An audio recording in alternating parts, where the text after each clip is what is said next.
Salve, muito boa noite. Hoje o Frente a Frente fala de política e com uma experiência muito grande na máquina pública. Estamos aqui com o ministro de Minas e Energia, Moreira Franco, que ocupou vários cargos, desde prefeito, governador, ministro de Assuntos Estratégicos da ex-presidente Dilma, ministro da Aviação, ou seja, tem uma larga experiência de como funciona a máquina pública em todos os seus estágios, municipal, estadual e federal. Ministro, nós estamos num momento muito importante, a definição do governo, do futuro governo Jair Bolsonaro, e ele disse aqui na entrevista à Rede Vida, de que chegou na máquina para mudar tudo. Ontem, um grande debate sobre a lógica, e ele dizendo que a lógica política dele é diferente. No caso, por exemplo, do DEM, que ocupa 3 ministérios importantes, e pode ficar com a presidência da Câmara, ou seja, um partido pequeno ocupando um espaço muito grande no governo e dizendo que é coincidência. Ele convidou os ministros do DEM sem ligar para o presidente do partido, Antônio Carlos Magalhães Neto. Como é que se houver essa troca de lógica? Existe mesmo uma troca de lógica, uma lógica de funcionamento da máquina pública? Como é que é isso? Olha, eu creio que nós temos que partir de um fato que é real e temos que respeitar os fatos. Vocês, jornalistas, tratam os fatos de maneira espetaculosa. Nós, políticos, temos a obrigação de tratar os fatos da maneira mais fria, mais prudente, a mais sensata, para deixar que eles configurem a sua mensagem. E na vida social, nada mais importante do que o fato social, o fato político. E nós tivemos um fato político importantíssimo, e que não foi só na eleição nacional, foi na eleição nacional e em todos os estados. E em todos os estados. Ou seja, o brasileiro, nem houve uma discussão muito profunda sobre o futuro do país, as políticas públicas a serem adotadas nesse futuro. A eleição foi uma eleição em que um candidato estava preso. Na realidade, o candidato... o grande eleitor era o Lula. Até setembro. Mas mesmo durante a eleição... Claro. E o outro numa cama de hospital. Então, foi uma eleição totalmente atípica. E isso foi um fator que diminuiu a própria possibilidade de você ter, neste processo eleitoral, um debate muito profundo sobre o que se quer nos destinos do país, nem do que dá para ser feito aqui para frente. Ficou claro que o cidadão quer mudar. Então, eu acho absolutamente natural que o presidente Jair Bolsonaro incorpore, assuma e responda a esse recado das urnas. É absolutamente natural. O segundo, as pessoas dizem, querem dizer, até está diminuindo bastante, mas no começo com muita violência, repetindo muito, que ele não teria experiência política. Eu discordo radicalmente disso. Como você já falou aí, eu comecei muito cedo. Eu fui eleito deputado federal a primeira vez, não tinha 30 anos. Foi em 74, justamente em 74, pelo MDB. Quando houve uma eleição parecida com essa. Quer dizer, as pesquisas erraram, a população derrotou no Brasil inteiro o regime militar. Foi o começo da queda. Não queria nem saber quem estava, não queria derrotar. No Paraná, inclusive, o MDB fez mais votos do que o número de candidatos a deputado federal. Se tivesse um voto, teria sido eleito deputado federal. Sobrou vaga de deputado lá. Pois bem, então é o seguinte... Elegeu 22 governadores, se não me engano. Não foi, essa foi outra. Essa foi só deputado federal e senador. Elegeu todos os senadores do Brasil, era um só por estado, à exceção da Bahia. Pois bem, isso aconteceu agora. Aconteceu agora e acho que o presidente Bolsonaro tem que ficar atento a isso. E, voltando ao ponto, ele tem experiência. Ninguém fica na Câmara de 30 anos e não aprende. Não há hipótese, não há hipótese. Tancredo dizia que era o purgatório da política, né? Porque ali você encontra pessoas com várias origens, pessoas que falam latim, pessoas que não falam português, pessoas que têm caráter diferente, pessoas de estados diferentes.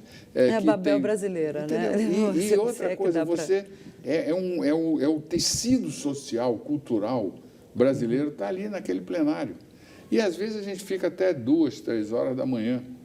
E com algumas regras de convivência que são fundamentais. Você tem que respeitar o outro. Você tem que buscar entender, você tem que ter a capacidade de criar ambiente de convivência. Você forma grupos. E o muro ali é baixo. Então, ele viveu o mensalão, ele viveu todo esse período que a Câmara passou a partir da cassação do presidente Eduardo Cunha. Ele sabe quem é quem, ele sabe quais são os métodos. E ele haverá, certamente, de escolher procedimentos, composições, organização da sua base e as condições políticas para executar o que precisa ser executado, e começa pela reforma da Previdência. Ele haverá de encontrar caminhos que possa fazer com que se restabeleça o que tinha no passado. As alianças, a base dos governos do passado não era feito por mensalão, era feito por compromissos com políticas públicas. Mas esse início de governo dele não indica isso, né? Eu acho que indica. Eu acho que indica. Porque até agora ele não entrou no toma lá da cá, no toma lá da cá. Agora, a gente percebe o governo Michel Temer veio desde o início tentando consertar as contas, tentando ali botar o país num caminho mais equilibrado financeiramente. Qual é o principal legado? O que o senhor pode dizer para o atual presidente? Olha, isso aqui não dá para o senhor mexer, porque senão o senhor vai ter problemas. Alguma coisa que vem sendo feita pelo atual governo que não tem condições de ser mudada? Olha, legado, digamos assim. Legado é coisa de pessoa que já morreu, né? Eu acho não, mas mudança de governo fala-se muito nisso. A herança, digamos assim. Não, coisas que não podem ser mudadas. Vamos ser mais modestos. Coisas que não podem ser mudadas. A economia, nós vivemos a crise econômica mais grave da nossa história. E com uma característica importante, ela existiu por erro de política econômica interna, não foi em função do quadro internacional. É que se errou. A tal nova matriz econômica é um desastre. Não se substituiu a aritmética por ideologia. E quando você mexe com dinheiro, com contas, não dá, é somar, dividir, multiplicar. São as 4 operações que você tem que fazer. Não adianta você querer. E dinheiro não tolera desafio. Não gosta. Pois bem. E o que se conseguiu? Com os fundamentos contidos na Ponte para o Futuro, se o governo Michel Temer entrega o país com a taxa de juros civilizada, com uma inflação civilizada, com as contas, com o teto de gasto, com as contas, está entendendo? Projetando, e não foi um corte de violento, não, é 20 anos, tudo com prudência, tudo com calma, com serenidade, com segurança, porque a vida social exige isso. Enfim, eu venho de longe, então eu já convivia. Os meus professores foram o senador Amaral, o doutor Tancredo, o doutor Ulisses, quer dizer, pessoas que já vinham. O Tancredo assumiu com a frase é proibido gastar. Então, olha, e aí o seguinte, além disso, saiu-se da recessão. O crescimento do PIB, que quando o presidente Temer assumiu era negativo, agora, está entendendo? Foi um aumento de 6 e uns trocados por cento.